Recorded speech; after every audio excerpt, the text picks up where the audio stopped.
Hi, I've got the okay to start. So welcome to this virtual workshop. My name is Sheryl Catterall and I'll be moderating our discussion today.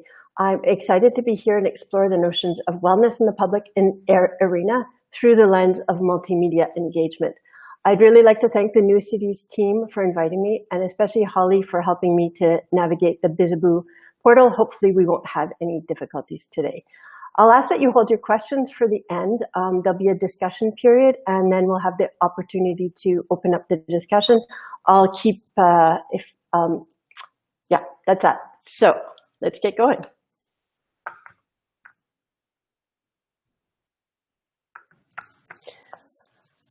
So every day more alive, elevating human connectivity and creativity through multimedia to create a healthy and vibrant urban ecosystem. Oops, just shifted again. I've given myself the challenge today to discuss how multimedia can contribute to enhanced vitality and open up new possibilities of a user-appropriated public space. I'm really excited to moderate a discussion around this, so let's just dive in. I'll give you a quick breakdown about how this is going to work today. I'll do a quick introduction of myself and the organization that I work for. I'll spend some time positioning the building blocks of how multimedia activation is a powerful tool in placemaking and citizen engagement. So after around 45 minutes, I'll place these starting blocks for the discussion period around how these concepts can address the new challenges linked to COVID and post-COVID related to our city centers. So I'll be also peppering the presentation with a few questions that I'll bring back at the end of the presentation to launch the interactive part of the workshop. So this way you can start thinking about them a little bit. So as I said, my name is Sheryl Catterall. I started out my life as an architect. I moved to Montreal in the mid-90s to practice as an architect. So two things that early on had an important influence on me and on how I think about placemaking is Aldo Rossi's book, The Architecture of the City, and the school that I went to. University of Waterloo positioned the practice of architecture as a user-centered but community-connected, multidisciplinary practice that needed to look outside of architecture in order to be inspired. So obviously, this did not set me up super well for a more conventional architectural practice. So I reoriented my career by studying theater design at the National Theatre School of Canada.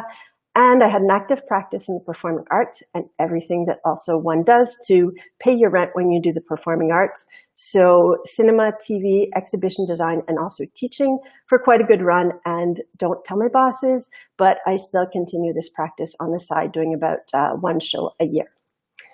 So I want to talk about the first performance that I collaborated on. It was 1999. So it was a dance piece that linked two dancers, one in the Czech Republic and one in Quebec, to do this kind of virtual pas de deux, one as a hologram, one as a real person, connecting through sound, going back and forth on the band waves. So from that moment on, I was hooked on multimedia, and pretty much every project I've done since then integrates some form of the virtual. And it's really become a fundamental part of my practice and how I think about the work that I do. So how do we integrate multimedia into creation to expand experience, storytelling, and opportunities for connections between people? It's followed me throughout the career. So when I initially started my design studio, I wanted to develop opportunities for the integration of these thoughts into the public realm. When you're doing theater, when you're doing exhibition or cinema, you have a captive audience. So how do you bring it back into the public? When, again, another issue or another thing that I really wanted to explore while I was working on my studio and the projects that we did was really the notion about how do you use the digital as a material? You don't think about it as something that's added on after, but it's as fundamental to the building practice as concrete or glass or steel. And I think that what's interesting is that as opposed to these more fixed materials, digital as a dynamic material, it contributes to an evolving narrative place that I think is especially important right now. And I'm going to position one of the questions I'm going to ask later, which is, what's the narrative, especially in COVID and post-COVID? What's the narrative that our citizens need to hear and need to experience in order to come back to our city centers and in order to feel wellness in those spaces? So going back to the Rossi quote that you see on the page, this notion of collective memory and bringing collective storytelling to the forefront in the current situation is even more relevant, given the immediacy of the digital world and how it contributes to our collective lives, especially since a lot of us are working from home and our work and our interactions are done through a computer screen. To give you an example of this notion of responsive architecture, I'm going to talk a little bit about the Jacquard Sea Bridge lighting up. So obviously a lot of you know it, those of you that live in Montreal anyways, but it is an iconic landmark in Montreal. And the concept that was developed was the technological infrastructure. Moment Factory actually collaborated on this, the lighting design and the programming that was designed to evolve through the seasons, but also react to external data, allowing a living sort of mise en scène, if you will. Its inherent programmability led us to respond very quickly when we were asked to contribute to sending a message of hope out to the community during the first phase of the confinement. So having these digital tools and having the capacity to program it allowed us to respond and do some very immediate storytelling. So I'm going to start talking just really quickly about Moment Factory. I know a lot of you know us, know who we are, but for those that don't, I'll give a little quick breakdown. So our leitmotif, if you want to call it that, or our tagline is, we do it in public. Moment Factory is a multimedia entertainment studio, but we also, we like to concentrate around the notion of a campfire and how we tell stories. We're a unique multimedia and entertainment studio specialized in the creation, design, and production of multimedia environments. People come to see us for three reasons. One, because we have a very broad experience. We work in pretty much any field where multimedia can be applied. Secondly, we have a deep expertise in what we do and the people to deliver our projects. And third, we have unrivaled innovation. I'll talk about that in a couple of minutes. So how we started out is we started out doing shows. So if we're talking about Cirque du Soleil, Céline Dion, Madonna, Red Hot Chili Peppers, that's how we really started out when we were a small company of 10 to 15 people. But throughout the years, our company has grown and our clientele has evolved. So now 90% of our projects are actually permanent installations. The shift in the types of projects that we do imply a shift in vision.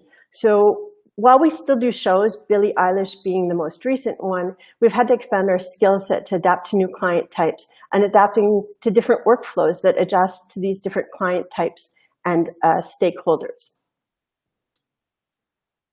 Just to give you a little idea, some of us think of a small boutique company. We are, but we're around 400 employees. We're going to be celebrating in January our 20th year.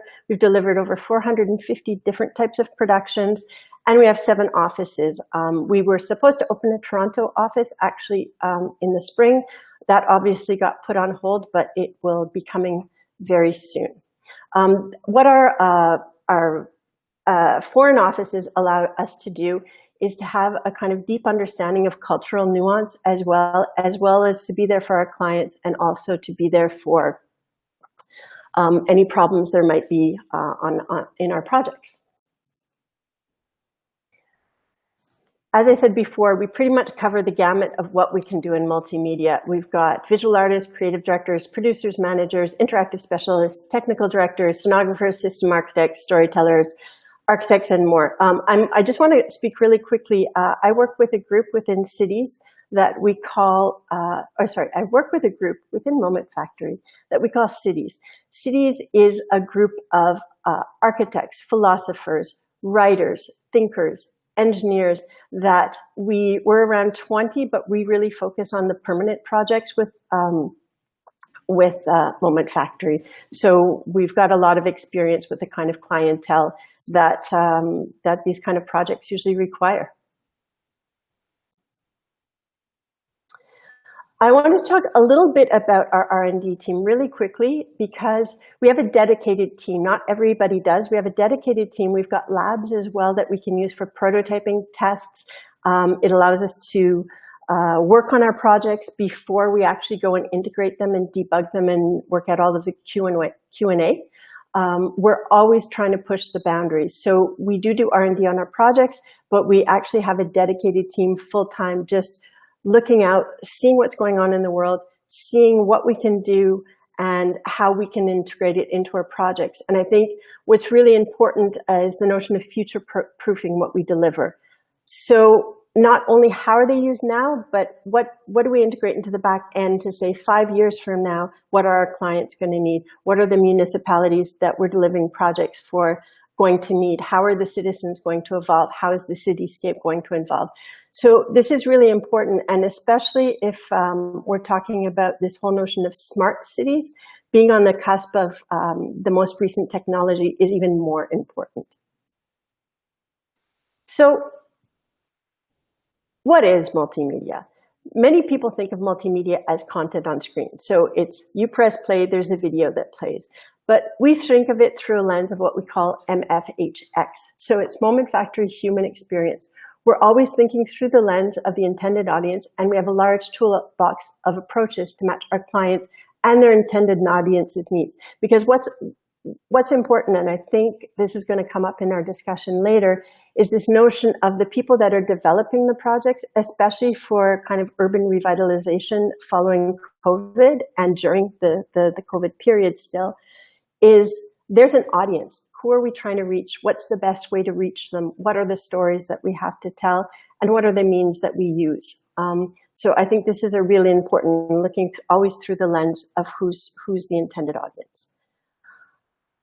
Again, going back to what is multimedia, it's not just content and screens. So what we do when we think about multimedia design is we create concepts. We start from the human and we go, what's the experience? What do they need to understand? What do they need to feel? How do we want them to engage? And then what's the best means to address this? So yes, there's more traditional content, but there's interactive comment. There's augmented reality. There's light. Sometimes light is much more powerful than images if it's spread out through along a larger space. Sound as well is extremely powerful. So if we're trying to create some kind of immersion. So multimedia is really a toolbox that we use to create customer or client engagement.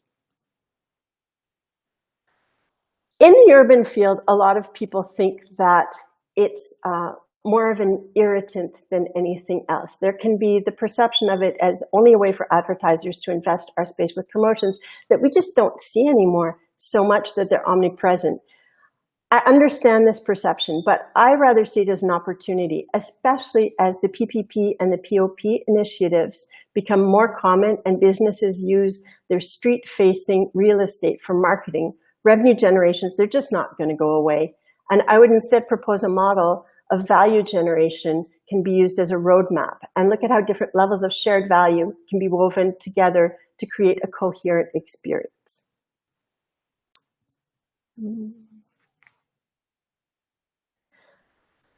So to go back to what multimedia is, the first step is conceptualizing through the lens of the audience, as I said. So MF calls this experience digital master planning. And if we go back to what I was saying before about using the digital and the virtual as a material, I think it's very consistent. So it's a well thought out ecosystem that can adapt to a shifting common narrative, especially when we're talking about urban spaces, which are larger, more spread out. How do you connect all these things together? Well, you connect them by the stories that we tell.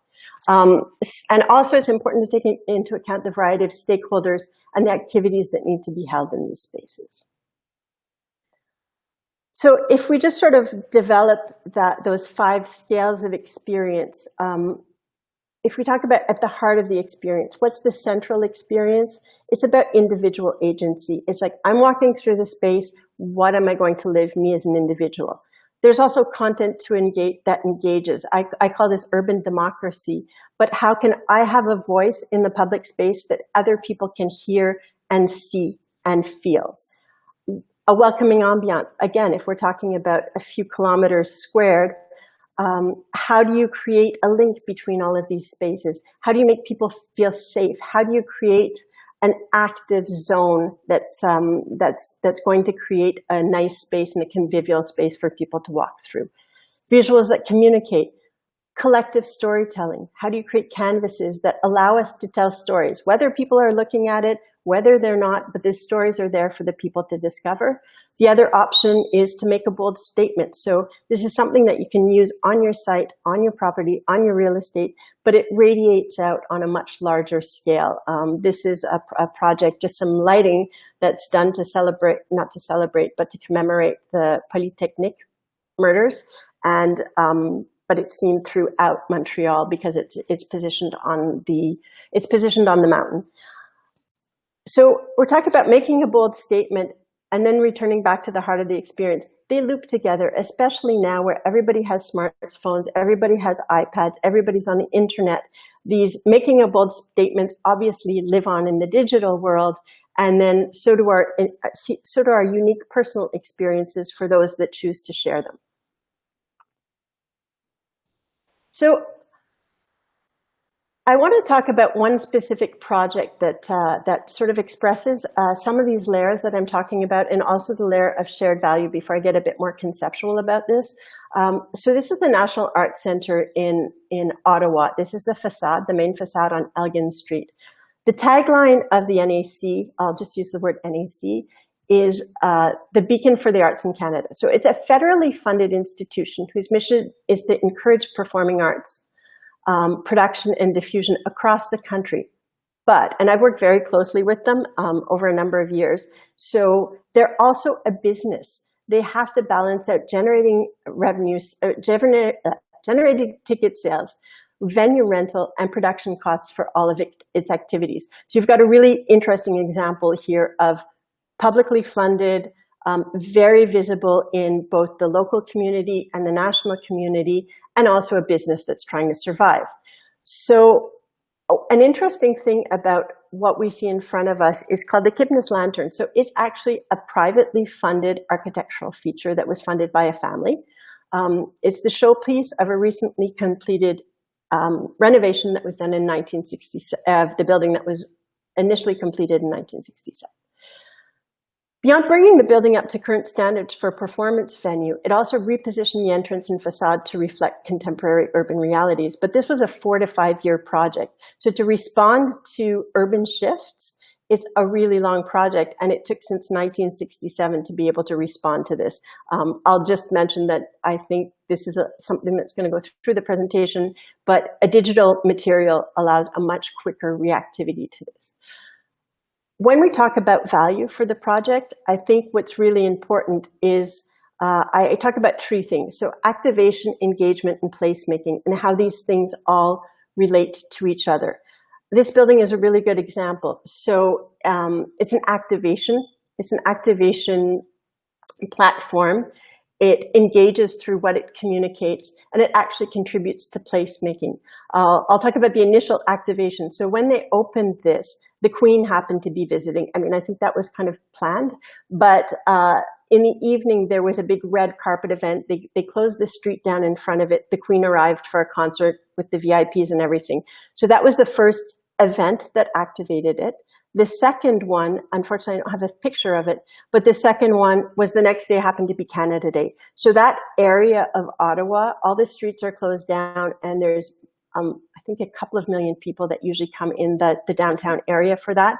So this was the backdrop for some content that was very Canada Day oriented. So during the day, it was maple leaves, obviously, and then at night, it was fireworks. And it's used for a number of events. If you see the middle one, the lower middle one, this is Remembrance Day, which again is a big national celebration. So what's really interesting about this, it opened 2 years ago. And since then, it's become a really central area whenever downtown Ottawa is having activities. I'll just take a glass of water. Sorry. What's really important as well about these types of installations, whether it be the bridge, whether it be the National Arts Centre, whether it be something really small that I'm going to talk about in a little bit of another project I'm currently working on, is that it's not just the content, it's the canvas, it's what we have content on, it's what the content is, what we're seeing, what we're hearing, how we're interacting. What's the control system behind it? What does it allow? Does it just allow straight playback, press play? Or does it allow something that's more interactive, or something that can be data fed from, for instance, weather patterns or somebody tweeting something? And then it's the interface. So if, say, for instance, the owner of the National Arts Centre has an interface, has a web-based interface, sometimes we provide iPad-based interfaces where the clients can very easily add their own content, change the content, program the content, adapt, like in the example of the Jacquard Sea Bridge. So I was talking earlier about shared value. The way I see it, it's the components that are important for a lot of different people and stakeholders working in the urban environments that allow us to create an adaptive narrative that addresses the shift that operates in the evolving life of a city. Oops. Sorry, my slide is not changing.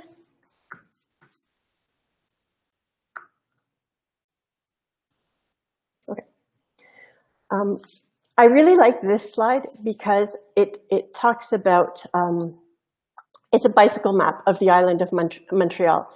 And what's interesting, it's from 1887. So what it does, it talks about what was open, or what was important to the city back then, which is obviously not the same thing as what is important to the city now. Just give me a second. And I want to talk about, I specifically, let me just see where we're going here. Okay, sorry. I think what's important about that, though, is how are we moving forward in city planning, and how are we moving forward? I can talk about Montreal a bit more because I'm currently doing a project downtown where we're working with a private developer. I think private developers and business leaders and the community groups and the municipalities and the governments have to work together. It's not only going to work on a governmental space, but also on a POPs one. So if I talk about this project that we're doing, it's in downtown Montreal. It's an area that's shifted, that used to be in a commute in, 9 to 5, commute out community. And now if you look at this neighborhood, which is de la Gauchetière and Robert Bourassa, for those that know it, it's near Square Victoria Metro. It's got a lot of condos, it's got a lot of nightlife. It's completely shifted how it's used. And even the types of offices that are renting down there are shifted. And we were given by this developer we're working with that's Allied, the objective of breaking open the barrier between the lobby space and between the outside. So to let the community in and create a greater space of wellness, both for the users, for the community, and ultimately this translates back into greater value for the bottom line. So if I go back to the NAC example, and I talked about placemaking, activation, engagement, and I talk about the different stakeholders. So the public, obviously, the people using the space, the business communities, different investors, often there's private investors also involved, investment funds in different projects, the government and the community groups. How do we bring these all together? If you activate a space, people feel more engaged, they'll come more, it'll contribute to placemaking, there'll be more reputational value, and it's a virtuous circle. So what I would put forward is that it's the notion of the story. What's the narrative? What's the activation that we can weave through all of these different elements and create increased value for everybody? This is a project, it's something that I've worked on with different clients. So I'm not going to go into the details of it, but it talks about how value for different people and for these different groups can all be brought through. And if you're thinking through the lens of a public and through a story and through a narrative that you can activate, then it sort of trickles through to everything and creates a kind of coherent experience throughout an urban space and keeps it activated, not just during the day, not just on the weekend, but on a 24-hour period, day to day. And bringing in digital media and digital content to allows this to shift and change with the ebbs and the flows of the day and the seasons and the years. And also allows it to react, as I said before, to very unusual circumstances, such as the ones we're living right now. And one of the questions that's going to come back later is, What is the reactivation? What's the story that we have to tell to bring people back to our public spaces? There's the story itself, but what's the narrative? Is it we want to be safe? Is it we need to just have fun again? We need to be hopeful. So we'll discuss this a little bit later.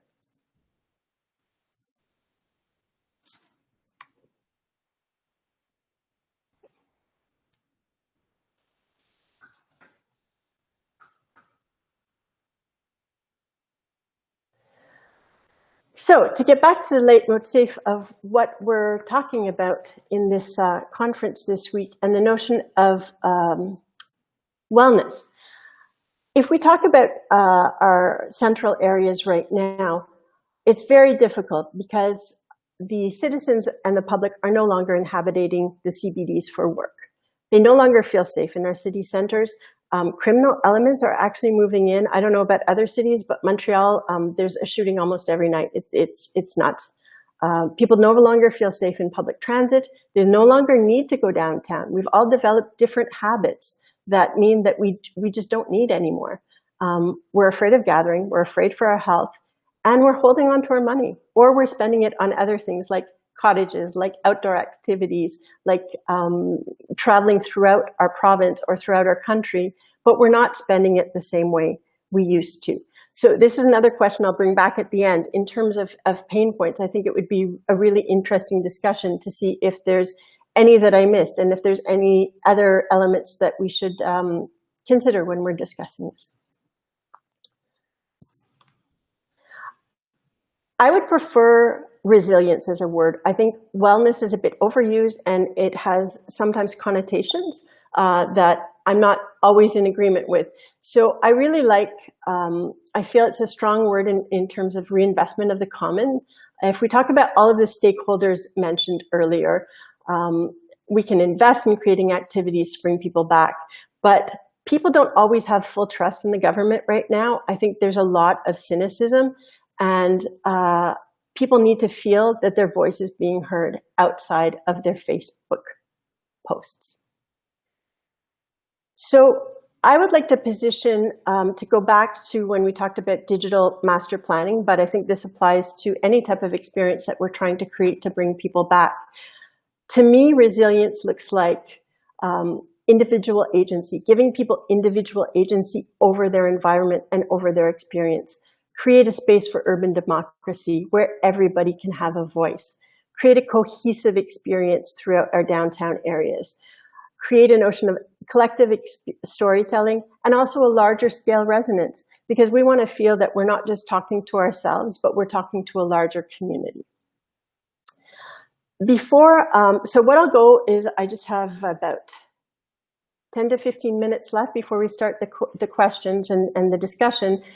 I want to talk about what resilience looks like, but I want to bring in just a quick little anecdote. So when I say what does resilience look like, I'm going to give some examples of projects so you get a bit of a sense. But when I talk about resilience, I like talking about Indigenous communities here. Because I've had the honor, I guess, of working with two different ones. I want to talk about the Cree specifically in the James Bay area. So I had quite an honor of working with them to put together a traveling exhibition that would talk about their history and about their hunting grounds and how they use these hunting grounds seasonally. They were traditionally nomadic, traveling the territory to get to their hunting grounds and following these seasons and the migrating animals. So their lands were flooded. A lot of their lands were flooded. It was planned. It was part of the hydroelectrical dam development, and it was closely negotiated with the community. But part of the negotiation was that before this flooding happened, they had a long period, a 25-year period, in order to do proper archaeological digs. And to also, they got money to collect elders' recollections and storytelling from all of the older people in the community. The archaeological digs actually identified that some of the fire pits were used over and over for 10,000 years. So basically, since there were people there, they were able to find archaeological proof of this.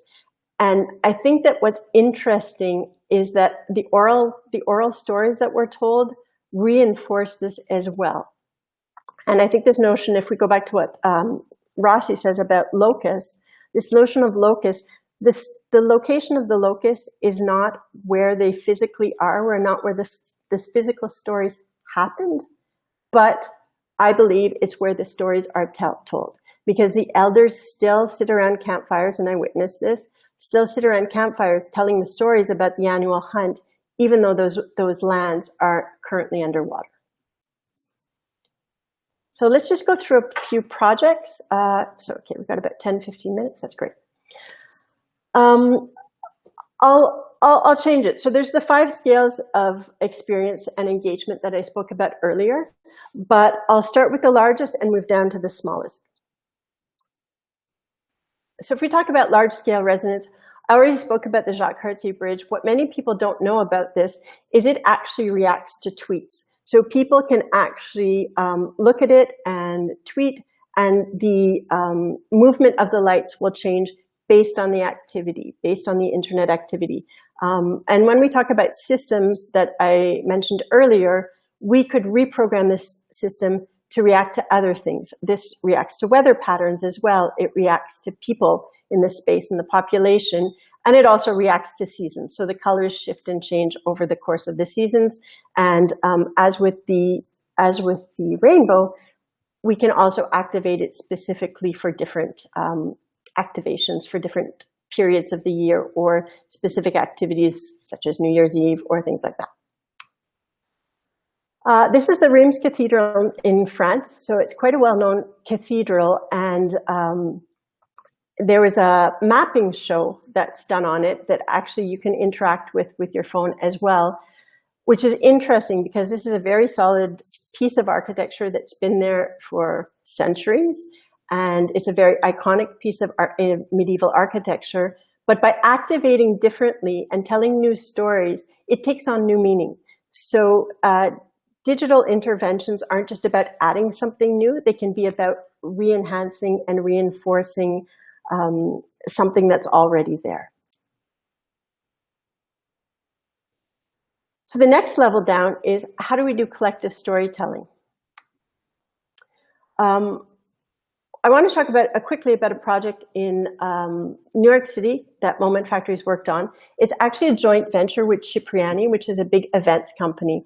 And I think more and more we'll see this happening. We'll see connections between different groups, creative groups and privately held companies and municipalities and federal government and developers.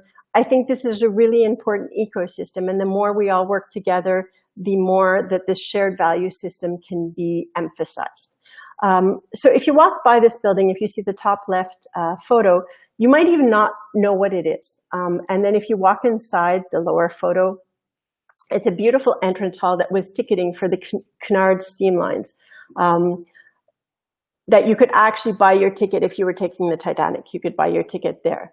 What Moment Factory was asked to do, so it's used as an event space by Cipriani, but in the dead seasons and the seasons that are less busy, they've asked us to create a ticketed show. So it's a ticketed show that tells part of the story, that you walk in and you live this wonderful experience, but it's also rented out, as you see at the bottom right, for fashion shows and different types of fundraising events. I think what's really interesting about this is it serves the community in a number of different ways. It serves the community in storytelling, it serves the community as entertainment, and it serves the business community as a venue. And it's also, what's interesting, again, is a lot of people would walk by it, never know the stories. So it's sort of breaking open the public space between interior and exterior. And I think publicly owned private spaces are a really interesting environment that is, to me, more and more an extension of the urban environment and should be considered as such. Changi's Airport's Theater of Experience. What does the airport have to do with urban space? Well, it actually does, because it's the way people enter into cities, enter into countries. So it's kind of like the portal in a lot of places. And so it's a really interesting opportunity to tell stories that touch visitors, that touch business travelers, but that also maybe tell stories to the people that don't know things about their own country or about their own city. What's really interesting about this project, what I find interesting, and it's something that's very relevant to bring into the public sphere, into the urban space, is this notion of hybrid realities. So if you see these, there's a series of shop houses there. Shop houses are typically Singaporean architecture, but in the middle, they're virtual shop houses. So if you're walking in, you might just think that they're built like the other ones are, and then all of a sudden they open up and you get to learn about the stories of the people living inside. So it's a really interesting idea to bring in illusion and surprise. Surprise is always important. If you're always walking by the same place every day, how do you bring in these lovely little moments that don't change people's lives, but just make them happy for a few moments on their day-to-day lives? I think that's really important. How do we create a coherent background? Well, there's many ways to do it through a space. Really quickly, this is a Moment Factory project that we just delivered, so it's not officially photographed yet. These are renderings. This is the ATT Headquarters in Dallas. So this is a private space, a private company, a private real estate, but they've actually opened up the part in front of their building as a public space. So if you look in the bottom right, there's a number of different activations. There's this really huge screen on one side. There's a lobby entrance that's got multimedia in it. There's a sort of awning that as you walk, it's a sunshade as you walk that has lighting in it. There's an interactive orchestra space that you can have an interactive musical experience. And there's also ways of interacting with it with your iPad or your phone. So I think this is interesting as well. There's more and more of these private companies that are they're realizing that there's a value to contributing to the community environment. On a whole other scale, this is a project called Listening Lights in Winnipeg. And there's a legend that if you whistle, the northern lights will react. And so this is through a certain area in downtown Winnipeg, and these lights shift and change and will react to people walking by. So imagine this through a whole central business district or through very specific corridors. It's a really interesting way to bring people back, to activate the space, and also to create safe corridors where people are comfortable. I want to talk quickly about urban democracy. Mosaica. So this is the Parliament buildings in Ottawa, obviously the House of Parliament for our country. But so we did this beautiful show, but there's also a way for people to connect from the web and bring in messages coming from the country, but being projected in this central area. I think this is a really lovely idea because we're not just, as I said before, sometimes you want to just interact and you want to have an experience by yourself, but sometimes you want to have a voice. And to give this opportunity, especially now on maybe one of these large scale, I think it can bring a lot of hope to people. And what's interesting is there's a lot of these infrastructures that already exist throughout the world, throughout the country, throughout the world. So I mean, I have these fantasies of do you create a common message that's projected all around the world, like a New Year's Eve day, a New Year's Eve celebration that moves with the different time zones. This is a project that was done, megaphone in Montreal, and it was interesting because there was a megaphone you could actually speak through, and then it had a reactivity on this very large wall that was seen from quite a far way away. So there was two things. There was the close listening and the close environment where you could communicate with people closer to you, but there's also a much larger radiation of the messages that you wanted to share. And then we get down to the smallest scale, which is individual agency. Moment Factory does a number of these elements called the Lumina Enchanted Night Walks. Normally, we develop them in outdoor environments. But these are all technologies that we've developed that are tried and true. So they can be either in the cold. We've got one at Whistler currently, or one in Singapore, which is, you know, high humidity, high heat. So there's a lot of these technologies that exist already that can be easily deployed very quickly at a larger scale in the urban environment. And I think in terms of urban agency, if we talk about how do you create an experience, for instance, at the lower left, it's a light that somebody brings. Is there a projection element? Is there sound? Do you create a scavenger hunt? So you're not just activating a show, but you're activating something where people can rediscover their downtowns. I think there's a great possibility in that. One last project that I'll talk about is Continuum. So they were doing a light rail in Ottawa, and Moment Factory was asked to invest it with an experience. Now, I'm not going to go into the details of the experience, but it was very much, you signed up at the beginning, you gave some information about yourself, and then at the end, you show up in this sort of montage at the end. But it's reinvesting this sort of, I guess it was a ruin at that point, but before it got renovated and became a new rail station. But what's interesting about this is that you're reinvesting the physical built environment with a whole new story, and then it's got another story when it opens again. But you'll still have memories of what you lived the first time. So it's a really interesting about creating a living city. One last thought. Okay, I'll go to a video for this one. I'm going to go back to this project we're doing at 700 de la Gauchetière. I think it expresses a lot of interesting things about the hybridization, and hybridization as it pertains to hybrid materials, how it pertains, I'll show you a little video in a minute, as it hybrid spaces, so spaces that are public, but that integrate these active and dynamic features that also radiate out into the city. So this is this is de la Gauchetière. It's looking out onto de la Gauchetière Street.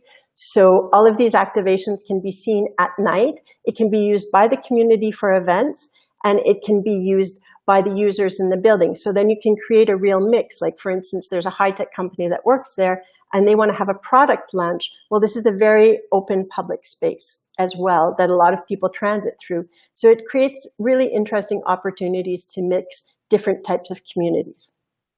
So I'll just put my little video on.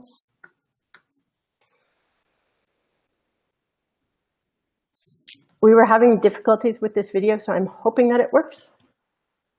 So yeah, and when I talk about hybridization, if you look at this this little video, there's no screens in this at all. It's not traditional content at all. We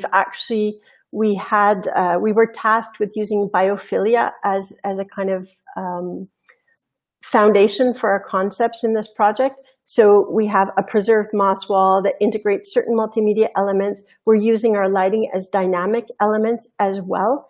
And we're highlighting the architectural features on the right with light and movement projection to bring the building to life. And all of this can change colors if you were to have a product launch, for instance, or if you were to have a special event in the evening. So I think the whole notion of hybridization is really important. So I'm at the point where I have my questions, and I wanted to open the discussion. But before I do that, I would like to open the discussion for people if they have any questions on the presentation. I just have to shift into the presentation mode where I can listen to you.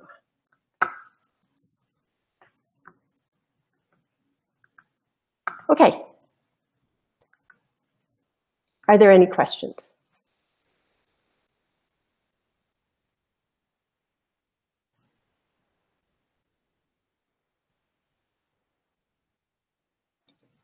Hello?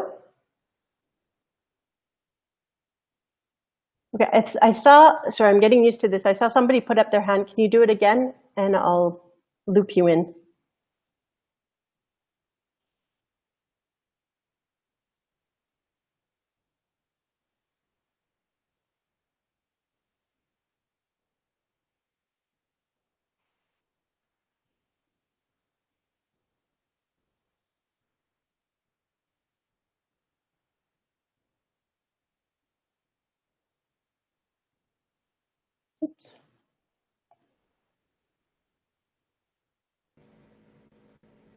Hi.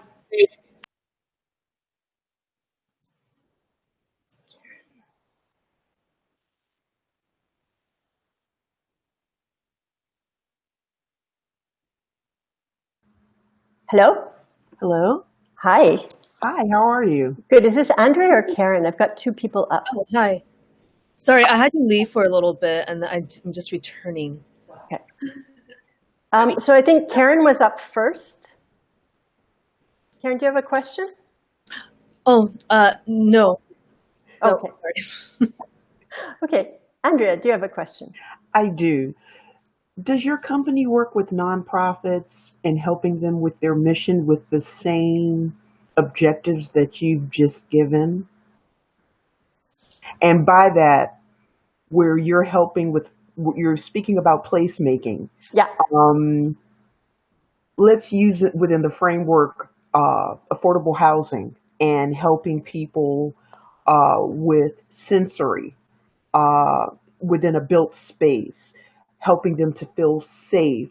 You were Yep. speaking about lighting. And Yep. so does your company work with nonprofits on those objectives? We have in the past. I know we've done some pro bono work, say for instance with excuse me, a group of we were in discussions with a school with autistic children. Yes. Yes. Okay, that's wonderful. We haven't delivered a project, but I know that we've working with those on the autistic spectrum as well, but we're also working with seniors and those who have challenges with disabilities, both mental and physical. So we're trying to create affordable housing that is dealing with a lot of the aspects. I really enjoyed your presentation. You sparked a lot of ideas, and I couldn't write fast enough.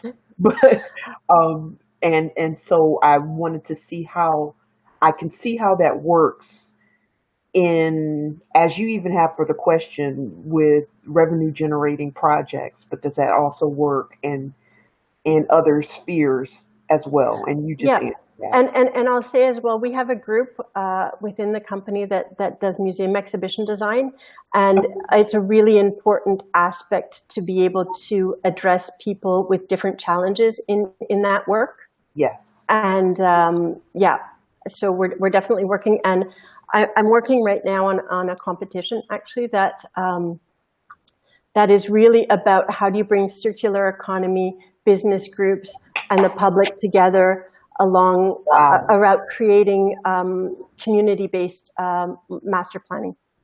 Oh, okay. How can we follow you as far as just, I mean, do you post on your projects or the things that you're doing? I mean, I know to a certain point, no, but just general highlights, because this is fascinating what you're talking about. We have, we're on all of the platforms: Instagram, Facebook, Twitter, all of that, and we have a web page, momentfactory.com. So I think those are the best ways. And then obviously there'll be some email information and stuff if you need to get in touch with us and you have some specific questions. Okay, thank you so much. Great. And thank you for your presentation. Thanks.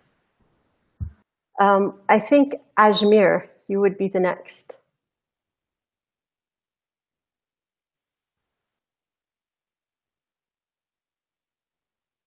Oh, Ajmer, you're muted. So I'll go straight to Anastasia, and then Ajmer, I'll loop back to you when you're not muted anymore.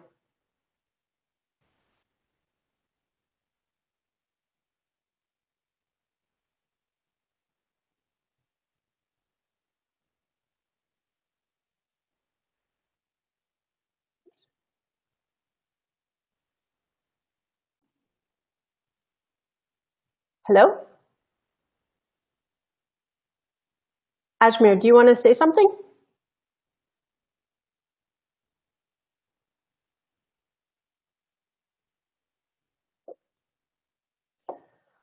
So is there anybody else that has other questions? And then I'll get into some more specific questions we can throw it to everybody.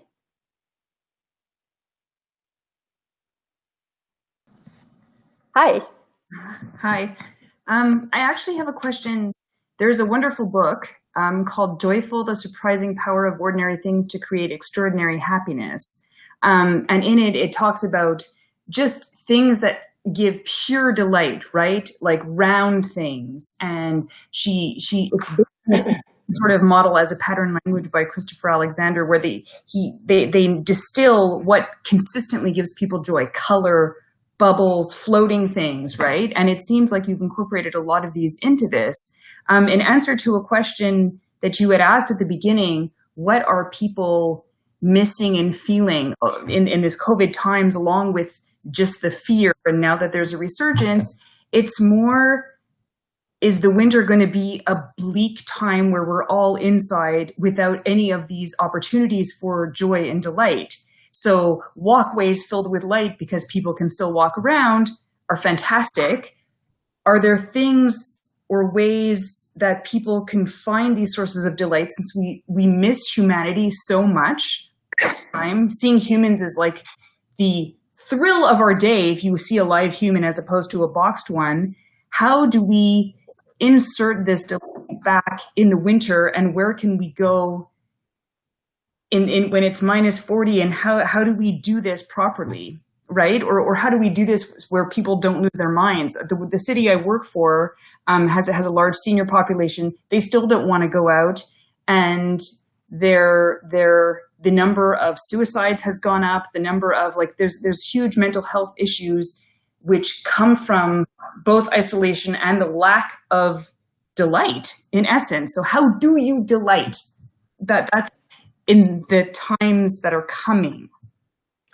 Well, I would love to throw, that was actually my first question. So I would love to throw that out to the audience. I think I have my own ideas, but I think I talked about them already. There's somebody, C Chen, who's on, but your sound is off.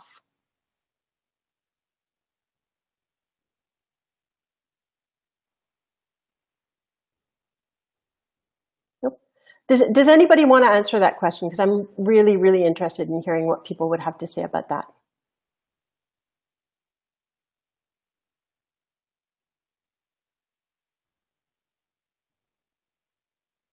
Hello? Up. Hello? Yeah. I think delight is being in the present moment and taking everything in, and especially in these days and times and season,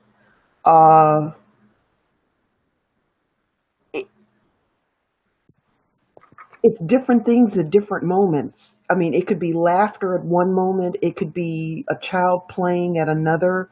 It could be something as simple as a really good book. But in all of those things, you have to be present to be able to recognize whatever it is. Whatever it is, you have to be present. So, like for me right now, if you could actually see me, I am in a guest bedroom. I am dancing with joy because the presentation that you actually gave has answered a question that we had as far as our proposal was concerned. And it came in an unexpected way. And so that delighted me because I recognized that you were an answer to something that we were trying to do. And so there was that awareness. It's really a conscious awareness that creates delight. It's different things that create the delight, but it's the awareness of. Does that make sense? Yeah. Outside of me. So I think I have a couple of people who want to answer. Sure. So Alkesh? देख लिया इनके बोले ये सब तो बता देना हमारा ऐसे ऐसे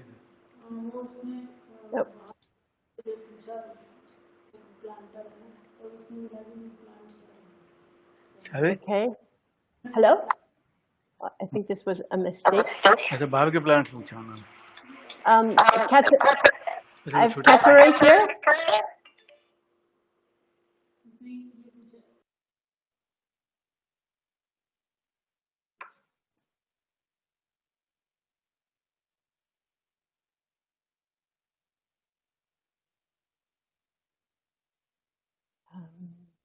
Okay, so is there anybody else who wants to answer that? I think the people that have put up their hand, there's some technical issues.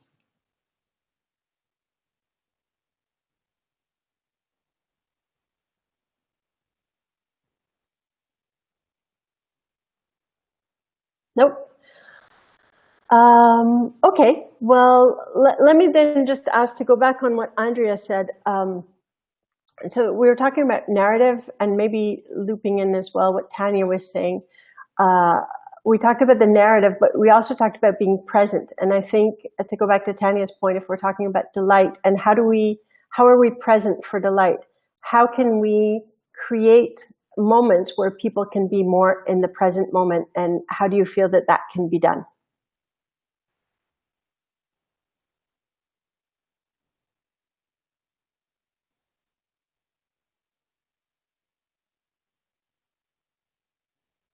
Does anybody want to answer that one?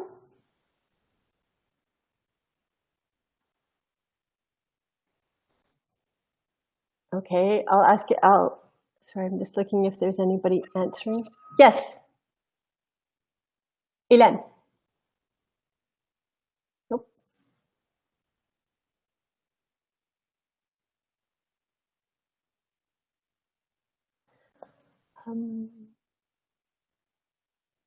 So this is a very weird thing to not see you all.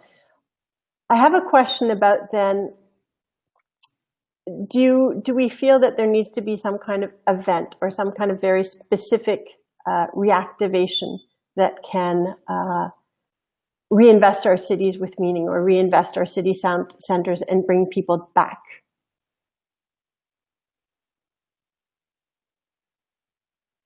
Tanya. Well, it's not so much the one thing to do, right? Part of the issue, I think, the psychological issue that people are having is that they don't know when this is going to end. We're in this long arc, right? So whatever is done has to be a long series, almost like Dickensian novels where you give little pieces so people have something to look forward to every week. So if it's in a static place, but the source changes or what it is changes, it gives people something to look forward to talk about, and to create good memories of this time with, right? There's no single burst that will help anybody because that doesn't take care of the next 10 to 12 to 14 months, right? So whatever it is has to be ongoing, and it doesn't have to be big. It could be small and ongoing, and something that you can share. Like I have young children. I have twin 5-year-olds. So now we're trying to make it so that they have good experiences that I know they will remember when they're 20, right? So what is childhood for them? It is doing this and that, and there's magic involved, right? So whatever there is, there has to be some form of magic and out of the ordinary that makes us forget the mundane that is going on all around us. Especially as people, the doom of the second wave as a term, second wave and third wave and doom, school, doom. And school is not fun. School is them imprisoned at their desks all day. So humans, I'm imprisoned at my kitchen table day after day for hour after hour. So, as is everybody else. So the moments when you go outside, you get to soak in the nature and then possibly other elements of delight like this, but there always has to be anticipation. That is a huge element for me. Okay, and for you, who would be planning that? Who would be organizing that? Because it's lovely to say that, and I'd be interested in hearing if there's any business people on the line, or municipal representatives. Because well, I am. Oh, you are? Those. Okay. So I run a city that's on the island of Montreal. That's one of the smaller ones, right? It's one of the demerged ones. And I can tell you that the monetary impact of COVID on our budgets, it's horrifying, right? So we spend huge time trying to have concerts in front of the senior homes and Zoom this and Zoom that and trying to do things. But we struggle, one, because we lack budget. Two, because, I mean, obviously there's a whole management element to this crisis that we have to deal with, but it's the total lack of budget that is a huge problem. And we have operations to take care of. And now, of course, then the snow operations will come and all these things. So there's a segment that works on, the library, and I'm a librarian by training. So public librarians are infinitely able to use no resources to achieve nice things, but at a certain point, like we have a campfire, we have a little gas fire pit outside one of our things. We're trying to make programs that can be had outside in the winter, but it's hard because every outdoor heater costs $2,000, or you rent them. Like there's a huge monetary element that we're struggling with. And I think that that's a big challenge for everybody right now. And it's outside of my sphere of activity and my knowledge base. But if we're talking about reactivating, whether it's a small city, whether it's a large city, it comes down to the same thing. It's the community needs comfort. The community groups, the circular economy needs a place to, it's twice as hard on them as on for-profit businesses. The for-profit businesses need to bring people back as well. The offices need to bring people back. So how do you, and obviously the municipalities have an interest in this, and the federal government and the provincial government. So how do you bring all of these groups together? And again, this is completely outside. If there's anybody that can answer that question, that would be really great in terms of we can have all of these great ideas as creatives and as thinkers, but how do we make them concrete? What are the mechanisms that we can use? Can anybody answer that?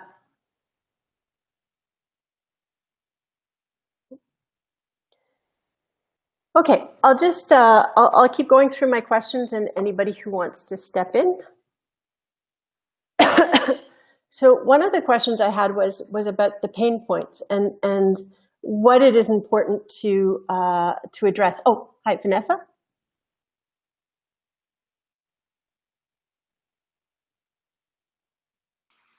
I didn't mean to cut you off. I just want to say I second a lot of the things that you're mentioning. I'm working from the private development world, and we are constantly trying to activate and bring a bunch of people together. And I think it's a challenge, especially now.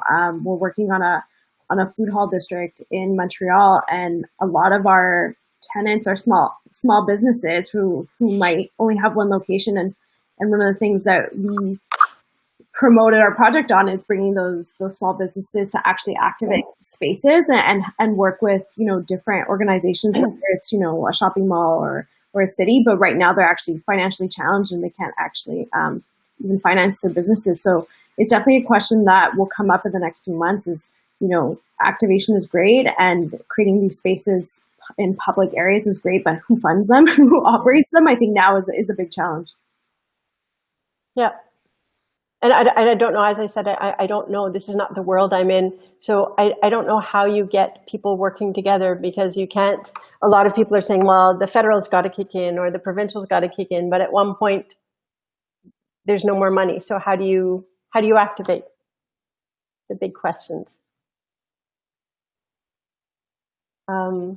I see, actually, since the questions are slowing down a bit, I see some of my friends from Moment Factory. I'd love it if you guys want to step in. Ajmer, I'm sure you have something that you would like to say specifically. Nope. Okay, well, again, I'll go back to, I've got a few more slides of questions.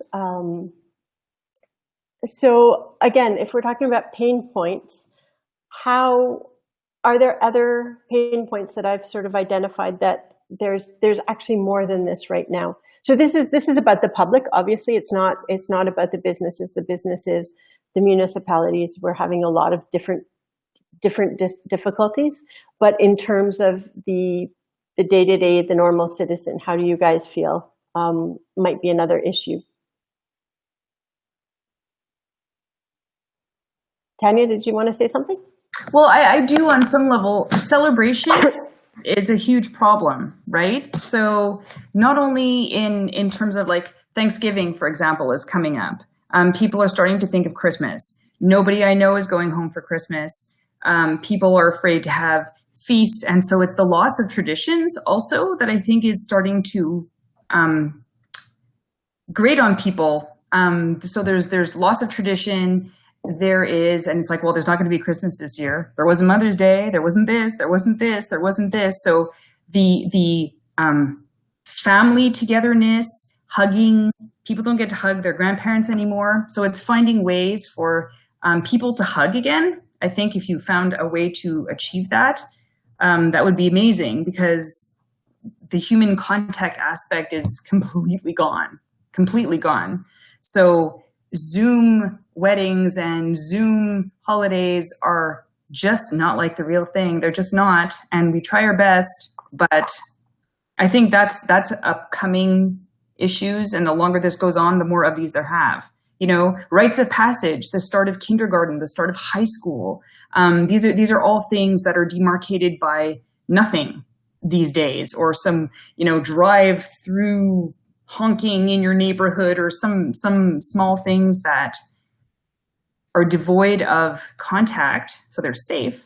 But I don't know, there's a sadness and a melancholy about these things.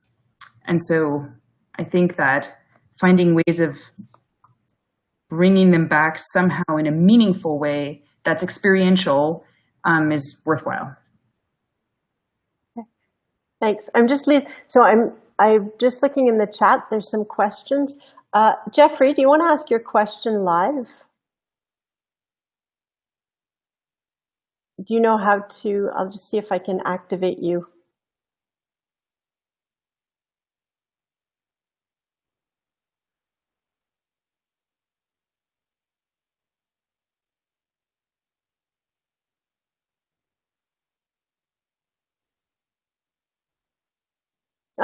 No. Hi, Karen. Hi, Cheryl. So while you're figuring out the tech aspect, I was just wondering if I can offer a few thoughts. Yeah, I just got away, and I'm just kind of taking the time to catch up to what we're talking about here. And while this isn't specifically to downtown, I think it offers some food for thought. So I work in the philanthropic sector for McConnell Foundation, which is also based in Montreal, and currently looking at a very promising project called Participatory City, based in London, and looking to kind of see how this model of citizen participation can be adapted in Canada. And I feel like there's a lot of comments around extraordinary events, attractions, things to come bring people together, but I don't necessarily think that's the only way to activate. On COVID, we've had to adapt significantly and rethink about what citizen participation looks like. There's a line in the novelist Marilyn Robinson around resurrecting the ordinary. And I think there's a lot happening in the ordinary interactions between neighbors on streets, in the neighborhoods. And so we are looking at how to, I guess, tap into that energy, that person to person, neighbor to neighbor, under COVID, of course, and figure out how can we activate one street at a time. And I think there's actually a lot of joy and delight in the content and the things that folks are making and creating with each other, that can really bring, I think, hope to our cities and urban centers. Yeah, that's interesting. So it's going down more to the grassroots, where what's actually happening in terms of interpersonal exchange, and then how do we celebrate that in maybe a larger scale, or offer activities. offer activities that would highlight it or frame it in a safe way, but maybe more in our central areas where you're not just meeting up with your neighbor down the street, but you're sort of extending that out? In some ways, yes, but certainly starting with folks, near you, around you, and I guess scaling that wide.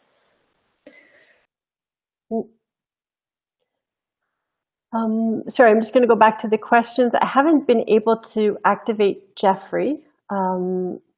His name has disappeared from the list, so I don't know if he disconnected. Oh, there you are.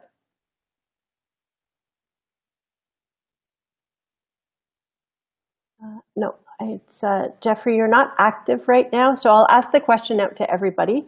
Can you talk more about your perception of the abandonment of downtown? Do you think that this is temporary until COVID is past, or does this become a more long-term shift has been sparked by the pandemic? Ooh, I'll throw that one out. Does anybody have an answer to that? I can talk on what I think, but it's a really interesting question. Wasn't downtown dying before, and that's why they had all these public consultations at the OCPM, for example, about closed shop fronts? This predates COVID. COVID just accelerated this problem. Ajmer, you want to answer? Hi, sorry, I'm just having tech problems on my side. It was interesting hearing Karen Tang talk about citizen participation. So, I mean, the way that these spaces have formed over time is in relation to how people use them. And planning has kind of slowly reacted to those patterns to create these kind of civic spaces that we use to gather. But what's happening nowadays, especially in this time, is that there's this drastic shift. There's a more kind of a networked or a more distanced way of organizing events and activities in cities. So they tend to be driven more by communities, organizations, groups. You still see around the schools, there's still activities. If you still are in your community, you still see things happening. But on a city scale, it's a bit more fragmented, I would say. And technology has a big role to play in that, and also society in general, the way that societies function today versus how kind of these spaces were created and adapted over time. So I really, when Tanya was talking actually about that book that she mentioned, it's really those universal moments that can bring people together and to create these sensations of a city working in lockstep with each other, which has kind of been brought to a halt in our mindset towards public spaces at the moment because of COVID. But still, in the cities, there's still this sensory realm that exists. There's still this connection that you feel with a place, even if there's nobody there. Going back to what Sheryl was talking about, hybridization of spaces, it's really interesting to consider how the spaces that may be public or private, accessible, inaccessible, kind of acoustically separated or transparent, how these kind of combinations of spaces end up creating this connected sensory realm that we experience in part every time we experience those places. And I'm really interested for multimedia's sake and the way that we use multimedia as a fast and changeable material, how that kind of bends and accentuates this sensory realm and how it can be orchestrated to work in a kind of a coherent way to kind of shape the experience of a place and also help activate that place too. But yeah, I think going back to what Karen said, the notion of how citizens can participate and engage, how that content can be derived, and how those activations are organized, the programming, the curation, the cultural aspect of it is the critical component right now, because it's really the form of the city is changing very quickly, even though it's not physically changing very quickly. but at the same time, there's this element where there's no ownership of that activation, and it has to come from somewhere. I think, Ajmer, that's a super interesting point, is that, one of the premises that I was talking about is how do you bring people back? But this notion of what Karen was saying about, well, maybe if you give the communities that are not downtown and you give them agencies to create content in the city centers, or to create content that will maybe draw them to go there or draw other people to go there, it can become a virtual place of exchange as well. Yeah, I mean, I always come back in Montreal to my Jardin Communautaire, which is around the corner here, and it's a community organized space, but it's owned by the city, and it's really through the work of the people who are involved in that organization to make it come to life and to organize it and to make sure everybody who wants to access it can access it. So I really think there's this interplay that needs to happen between public, private, cities, local communities, in order to kind of reclaim the ownership of these spaces and how they can be used to serve the needs that we have for living in urban spaces today. Yeah, see, Anastasia in the chat made a point about downtowns, about getting depopulated. So the first issue to address is to bring people back as residents. I think it's a bit variable. In Montreal, there's a lot more movement towards the city, but then you're getting a different kind. The people who are living downtown are not, I don't know how much of a community it's creating, and it's a certain socioeconomic level as well. That's not that mixed right now. At least if you look at the condos going up. So I don't know elsewhere in other municipalities how this is working, but then how do you create a sense of community around, or a sense of ownership around our central areas? It's a big challenge, because I think if we felt that connection, then we would be more drawn, like your Jardin Communautaire, to be there and to participate and to have stewardship. Yeah, it's true. Mallory, did you have a question, or did you want to participate? I did have a quick question regarding the project that you did with the Cree people of James Bay. Yeah, I was hoping that maybe you could elaborate. I'm Cree in Treaty 6 territory, and I really love the idea of collective storytelling and really giving a cultural experience that leaves people with wanting to learn a little bit more about the territory that they're in, or about that virtual place of exchange sort of thing. So I thought maybe, could you elaborate a little bit more on that project? So are you talking about, sorry, when you're talking about places of exchange, you're talking specifically with Indigenous communities and their relationship to the land, or you just are talking more general and philosophical? Well, I'm actually just talking about, so we're working on a project in Edmonton right now where we're using, Edmonton has got like a big history with the Hudson's Bay, the trading routes that evolved from this territory. And so we're doing a sort of kind of a sensory storytelling exhibit with the building of our new Indigenous Interpretive Center. And we really wanted to kind of showcase the history, storytelling of what created Edmonton, and allow people to kind of sort of walk through the different seasons and kind of have that virtual exchange through storytelling. So I'm wondering, I guess, what it is that you did with the project with the James Bay folks, and how that could kind of spark some other ideas for me on my project. Okay, so I'll talk about two things. So the Cree project, and I'll wrap up on this really quickly because it has less to do. I mean, to me, it was more about the storytelling of the elders. The point that I wanted to be about than about the project itself. The project was a traveling exhibit of the archaeological finds from those digs, and also a collection of stories. So we had about 600 pages of oral transcriptions of oral stories from the elders about that land, about the different spaces of the land that ended up getting flooded, and the activities that occurred on it. What I think is interesting, if we talk about speaking, because I'm working on another project internationally where Indigenous voices are really important.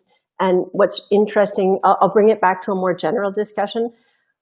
What's interesting is if we talk about our cities and we talk about the stories we tell in our cities, and we if you think about an European city, and there's a importance to these spaces, because there's generally, if you think about Italian piazzas, there's generally a church and gradually the espresso shop and the gelato shop, and all of these activities have built up around it because people go there regularly to participate in a ritual, over many centuries. And this notion of storytelling that goes beyond the built, that goes back and that integrates Indigenous storytelling, because Indigenous storytelling is my experience anyways, and I'm not an expert at all in that field, but my experience and the stories I hear they're directly linked to the land. Your survival is linked to the land, is to knowing different pieces of rock in the forest, knowing like the mapping is incredible of the land and memory for Indigenous communities, or the ones that I've worked with. But our cities are built on that as well, right? So how do you dig beneath the built and get the stories that came before? So I think that that's a really important thing that the virtual can do that the built environment can't do, is to go back further than we can go back in the built and in the stories that we tell around the built environment. But if you want, Mallory, if you want, we can always connect. You can connect with the forum and put us in contact, and we have a more in-depth discussion about this if you're interested. Absolutely. Thank you so much. Yeah. So let me just see. I'm looking through the chat again. Does anybody have a question? Tanya. I have a strange and seemingly adjacent question, because you kept mentioning fire pits, right? And every year we go to the fire pit is like the epic part of the whole thing. It's the reason we do it, in essence. Every night there's a fire pit. Of course, on most of the island of Montreal, you can't have one. So is there a product, a thing, a way that you can project one, or a very realistic seeming fire pit-like item outside in one's backyard or a front yard or something, right? Like is there a way of creating fires where you are basically not allowed to? It's nice to go up to the cottage and do it, but if I did it, I would get the cops called on me very quickly. So does such a thing exist? Or if it doesn't, could you make one? Absolutely. Absolutely. I mean, I think when I went back to, the essence of what Moment Factory does, it's more about bringing people together and telling stories, and the actual shape of that can change. So I think that for sure you could make some object that, sort of evokes a fire. But to me, if we're talking about cities and communities, it's more like, what is that meaning? What is the space? What is the environment that they already have? And then what is it that's going to draw the people? So it's really a study of again, going back to who the audience is, and who do we want to engage, and how are they going to be best engaged?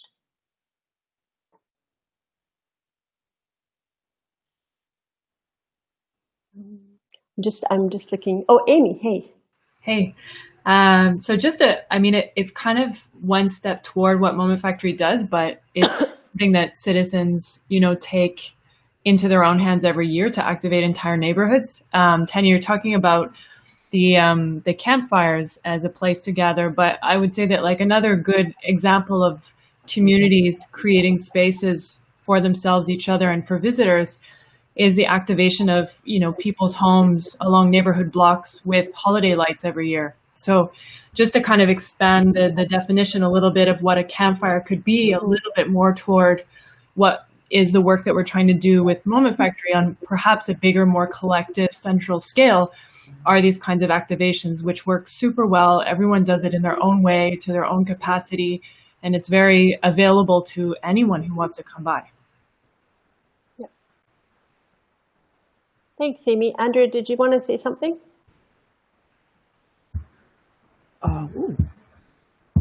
Nope. No, I'm sorry. You know what? I actually, no. Okay, good. Thank you. So I'm just going to go on to, I'm going to link two things, one that's in the chat and link back to what Amy said as well, and Tanya. Isadora asked a question. She says, I live in Brazil and we have a huge issue here regarding the city's downtown area. The construction sector explores more and more other parts of the city, whereas the central areas depreciate. They've become a symbol of a poor and unsafe area. So I think, and I'm throwing this out, and then the question is like, how do you get this to happen? Like, it's always the question is, how do you get this to happen? Where does the money come from? But if you create a central area where people want to come and you activate, maybe you just activate smaller spaces of it. If it's a place where people can come and take agency of a space, and that's supervised. I mean, it has to start out. It's supervised, and it starts and it grows out. I'll give the example of Quartier du Spectacle, and it's when I first moved to Montreal. It was 94, and it was a deserted area downtown Montreal because there was a recession. There was an upcoming referendum on Quebec leaving the country, leaving Canada, and it was a desert zone. And it was actually, I have pictures of that time, and I can't believe there were abandoned buildings. There were parking lots that were just grown over. It was incredible. And I'm not going to say Quartier du Spectacle activated it. I'm not going to say, I'm sure that there's a lot of things that combined to make this happen. But I feel that by activating certain parts of the cities with something like Quartier du Spectacle did, with this infrastructure that can be reused, and what they did is they said, well, there's already festivals here. There's already a couple of times a year these big gathering areas. So let's just formalize them, put in this technological infrastructure that can be used by that or by other stuff. And then I don't know how many festivals we have, not this year, obviously, but how many festivals we have, how many different occasions. People go downtown just to hang out downtown. When I first moved here, nobody did that, unless it was Jazz Fest, unless it was Francophonie. And what was interesting is I was walking by this morning, actually, and the fountains are on, and there's seats all around the fountains. So there is one area that's activated just around the fountains where I think that maybe people don't want to go to other areas downtown, but I would be quite comfortable grabbing a coffee and sitting there. So Isadora, I think it's starting maybe smaller than that, but having these safe places where people can go. The business community grows up around it. The offices come in because it's nice to work around that area. And I've seen it in the past 25 years. I've seen really how that's happened. So I don't know the Brazilian sector at all. I don't know what's possible, but I really believe in activating and making these infrastructures that can be appropriated by the citizens, by community groups, and by other organizations as well. Urban acupuncture, Tanya, what does that mean? One of the most famous urbanist mayors in Brazil, actually, this guy named Jamie Lerner, he had this whole concept called urban acupuncture, which is instead of trying to redo a whole city, like reinvent everything, basically you take one needle and you pick a corner, a spot, a street, a square, and you just make that thing good right? Make it lively, make it active, and you just do little points throughout the city. So this is a concept that's applied all over the place, and the Power of 10 with Project for Public Spaces is one of the organizations that uses this concept. But COVID style, it means like, okay, how can you, let's say, people always loved water, they always loved fountains, but in a COVID world, fountains and areas where you can stay seated. So it's just applying this in a, I want to say, COVID safe way that makes people comfortable. That's all I meant. Okay. So I'm being told that it's time to wrap up now. So I just, I guess I want to thank everybody. I want to give, if there's an occasion, if somebody wants one last word, one last comment, it would be the time. And otherwise, you guys have been great. It's been lovely to have a discussion around all of this. And again, I want to thank New Cities. Amy, do you want to say something? I would just actually, Vanessa Barada, I don't want to put you on the spot, but I'd love to hear a little bit about your experience of what you guys did in downtown London, if you would be open to that. Of course. We worked with our Downtown Business Association, which in Montreal translates to different business and development organizations. Downtown London, for those who aren't familiar, has a huge needle and drug problem, which is causing a lot of people to not want to be downtown. And it's going through a weird transition period where the city is spending a lot of money and working with a lot of universities and other organizations to really transform it and bring people back to the city. And so we worked with their business association to really develop an activation playbook. And there was a lot of existing initiatives that were happening, but there was just like, I think the city and the BIA was putting on over like 100 events a year. And they weren't seeing kind of the return on those events. So we really worked with them to kind of tailor what was already happening and look at different spaces in the city that could maybe be the focus of certain events. So we looked at a lot of their alleyways that were kind of connected throughout the city. Different districts were connected to these alleyways that were originally very unsafe, and we really transformed them either through physical design elements, but also through activation. And they had a university that opened like a black box theater right next door to one of these alleyways. And so they kind of really like went beyond that black box space and started doing events in these little alleyways, and it completely transformed within a span of a year. And now people are kind of holding dance classes, meetup groups, there's different, sometimes they put just a piano there. And so people are now coming to the city and experiencing these different things in these different alleyways. And it's really transformed how downtown London is used by the residents and visitors and what have you. Great. And just, sorry, I was just looking in the chat. I didn't see your downtown London and Ontario. Okay, sorry, because somebody else had made another point Karen had made a point about London, but I think it was more London, England. And we've noticed, I think, talking to our clients, that the smaller municipalities are actually much more flexible and agile and are able to be much more creative in their solutions because there's less, I don't know if it's less bureaucracy, but we're finding a lot of the more interesting solutions and proposals that we're seeing are coming from the smaller municipalities. Yeah. So on that, this has been really great, and I want to thank you all for coming out and thank the New Cities team, and I hope you have a great day, and any ideas you guys want to have, it would be great to get back to us. Thanks for the session.